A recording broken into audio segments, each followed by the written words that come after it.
Depan aja, Pak.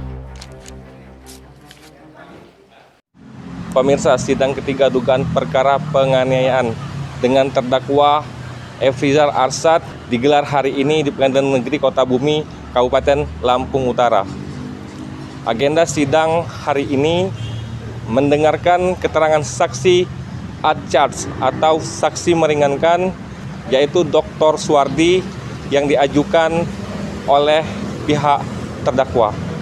Majelis Hakim mendengarkan kesaksian yang dihadirkan sebagai bagian dari tahap pembuktian dalam proses persidangan yang sedang berlangsung saat ini. Dari Pengadilan Negeri Kota Bumi, Kabupaten Lampung Utara, Lampung, Ricky LT, BLS TV melaporkan.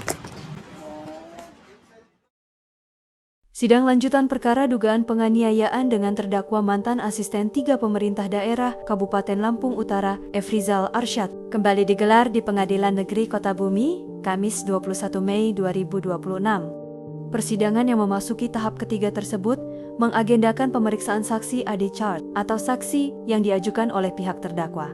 Dalam persidangan tersebut, pihak terdakwa menghadirkan Dr. Suwardi yang memberikan keterangan terkait proses perdamaian yang disebut pernah terjadi antara terdakwa dan pihak korban. Saksi menjelaskan pada saat proses tersebut berlangsung, dirinya masih berstatus sebagai kuasa hukum terdakwa dan mengikuti rangkaian proses komunikasi serta pertemuan antara kedua pihak. Karena saya memang awalnya menjadi PH-nya Pak Efrizal atau terdakwa, ya jadi saya tahu tentang cerita kronologis tentang peristiwa itu sampai terjadi perdamaian.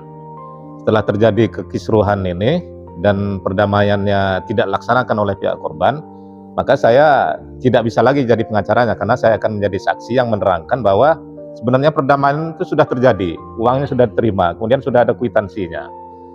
Pada saat sebelum mereka sampai sudah saya hitung cukup, dan sebelumnya juga sudah dihitung oleh Pak Efrizal juga cukup 2 kali di rumahnya.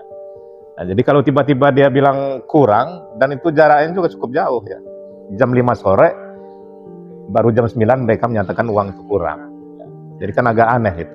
Ya, itulah ketidakpahaman apakah pihak korbannya atau pengacara yang tidak memberikan edukasi terhadap korban atau terhadap klien dia yang menuliskan tentang istilah restitusi. Yang namanya restitusi itu diajukan mereka melalui hakim, nanti hakim yang akan memutuskan apakah pihak terdakwa ini memberikan restitusi kepada pihak korban, bukan sekonyong-konyong meminta uang yang menyatakan bahwa itu adalah uang restitusi. Padahal sebenarnya itu adalah uang perdamaian, dan di isi perdamaian itu jelas bahwa akan mencabut perkara ini, kemudian tidak akan saling menuntut, kemudian akan saling memaafkan. Kan itu kan tujuan kita memberikan uang itu sesuai dengan permintaan mereka juga.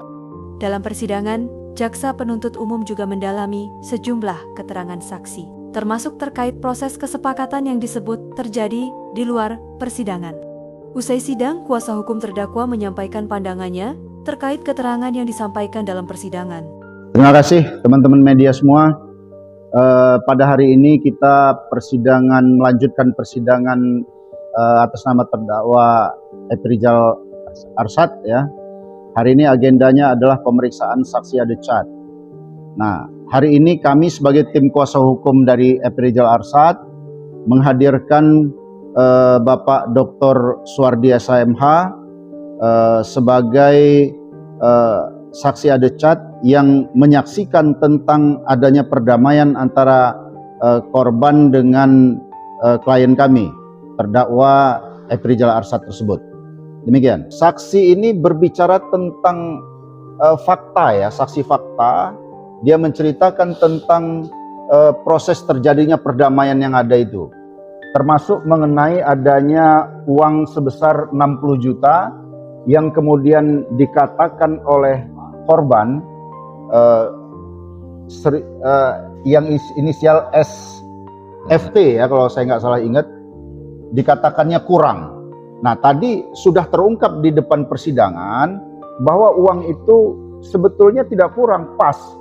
Kenapa pas? Karena uang itu sudah dihitung terlebih dahulu oleh saksi ad charge sebelum diserahkan kepada pihak si korban tersebut. Jadi kalau misalnya dikatakan uang itu kurang sehingga itu menjadi sebuah alibi buat si korban untuk untuk mengacaukan perdamaian yang sudah ditandatanganinya, ini sebuah kesalahan besar gitu loh. Poin terpenting yang saya tekankan tadi, ternyata perdamaian yang ada memang belum dicabut ya oleh si korban ya, SFT itu tadi belum dicabut. Jadi perdamaian itu secara hukum tetap berlaku meskipun perdamaian itu sendiri tidak dilaksanakan sepenuhnya oleh si korban itu tadi. Nah, apalagi bicara tentang uang ya, uang yang katanya dikatakan kurang itu ya sampai detik ini kalau memang kurang harusnya dikembalikan ke pihak kami, tapi ternyata uang itu sampai detik ini tidak dikembalikan dan bahkan tidak mau dikembalikan oleh si korban kepada pihak kami. Nah, oleh sebab itu akhirnya si SFT ini itu sudah kami laporkan juga ke Polda Lampung. Di sisi lain, pihak korban menegaskan bahwa seluruh keterangan yang muncul dalam persidangan merupakan bagian dari proses pembuktian yang akan dinilai oleh majelis hakim. Kita tadi sudah sama-sama menyaksikan keterangan saksi ya di muka persidangan. Apapun yang diterangkan oleh saksi itu kan pertanggungjawaban ya. Pertanggungjawaban secara hukum dan pertanggungjawaban kepada Allah Subhanahu wa taala. Dan kita sebagai peserta sidang pun tidak bisa menyangkal, tidak punya kewenangan untuk itu. Nanti biarlah itu menjadi pertimbangan hakim. Namun artinya apa yang disampaikan oleh korban di sidang sebelumnya dan ada bukti-bukti tambahan yang sudah disampaikan oleh korban kepada majelis hakim, itu juga akan menjadi pertimbangan majelis hakim. Yang jelas apapun yang disampaikan oleh saksi tadi itu yang tahu hanya Allah Subhanahu wa taala. Karena apa? Karena menurut keterangan saksi tadi bahwasannya uang itu sudah dihitungnya dengan kliennya hanya berdua. Itu cukup 60 juta. Sementara klien saya menghitung uang itu bersama anaknya dan saya menyaksikan itu kurang dari 60 juta. Nah, jadi masing-masing punya alibi, punya punya hak untuk menyatakan apa yang mereka rasakan. Karena masing-masing tidak ada saksi, seperti yang kita saksikan bahwasannya setelah ditanya oleh Abu Jaksa bahwasannya saksi itu tidak ada saksi lain, hanya mereka berdua, terdakwa dan saksi. Begitu juga dengan korban. Korban tidak ada saksi lain, ada dia, anaknya dan saya bertiga gitu kan. Dan kita sama-sama menyaksikan. Nah, biarlah jadi jadi pertimbangan hakim yang jelas artinya fokus pada perkara ini adalah penganiayaan. Sidang lanjutan perkara ini dijadwalkan kembali berlangsung 2 minggu mendatang dengan agenda pemeriksaan terhadap terdakwa. Kita akan mengikuti sidang berikutnya ini 2 minggu yang akan datang karena ada libur cuti bersama ya, Idul Adha. Nah, jadi agenda sidang 2 minggu ke depan itu adalah pemeriksaan terdakwa langsung. Pemeriksaan terdakwa, kemudian mungkin setelah itu nanti langsung tuntutan, terus ada pembelaan dari kami sebagai tim kuasa hukum, baru setelah itu putusan.